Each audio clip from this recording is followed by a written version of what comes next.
ჩვენი ამოცანა არ არის არ რომელიმე წინააღმდეგ ბრძოლა. ჩვენი ამოცანა ამ ხალხს როგორმე გავაგებინოთ, როგორი სერიოზული პროგრამებია, თქვათ პრინციპები, როგორი უნდა იყოს საქართველოს ხელისუფლება, ყველაფერი ესენი ჩამოყალიბებულია, მეცნიერულად დადებულია პროგრამები, შევერთეთ ხალხი ამ პროგრამებში, ამას არც ქუჩა, არც ყირილი, არც არაფერი არ ჭირდება. ჩვენი პოზიცია კატეგორიულია. ჩვენ ვდგებით ერთად, როგორც რიგითი ჯარისკაცები, ხას უსვამ, როგორც რიგითი ჯარისკაცები. გენერლები არ ჭირდება ამ საქმეს. ამას ჭირდება რიგითი ჯარისკაცები. ვდგებით ერთად, როგორც რიგითი ჯარისკაცები, ის ადამიანები, რომლებსაც მიგვაჩნია, რომ ქვეყანაში მართვის სისტემაა შესაძლებელი, რომლებიც ვთვლით, რომ არც ოცნების წინააღმდეგ ბრძოლას აქვს აზრი და არც ამ ოპოზიციის წინააღმდეგ ბრძოლას აქვს აზრი.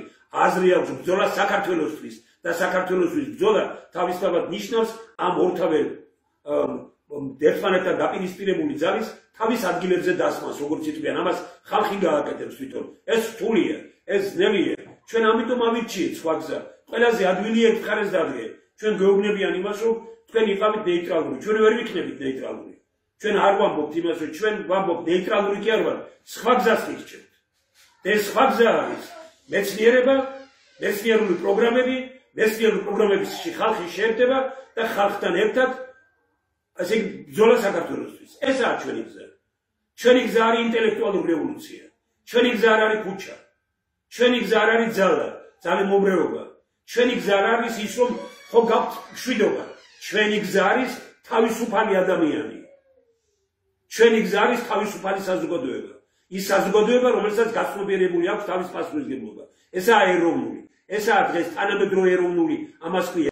ჩვენ უნდა ვიბრძოლოთ ერთმანეთისთვის. ქართველი არის ის, რომელიც იბრძვის მეორე ქართველისთვის. მამულიშვილი არის ის, რომელიც იბრძვის მეორე მამულიშვილისთვის. მნიშვნელობა არ აქვს, რომელი ეროვნების წარმომადგენელი იქნება ეს. საქართველოში ქართველია გადასარჩენი. საქართველოში საქართველოა გადასარჩენი.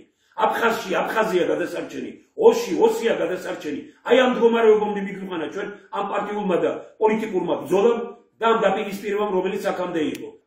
დღეს რეალურად არის ასეთი მდგომარეობა, რომ საქართველოში ყველა მხარედ იქცა.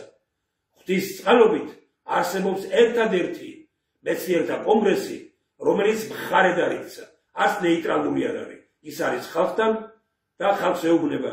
მეცნიერებაა მთავარი, მეცნიერება და ხალხი უნდა შევერთდეთ და ქვეყანა უნდა წავიდეს სწორედ ინტელექტუალური რევოლუციის გზით.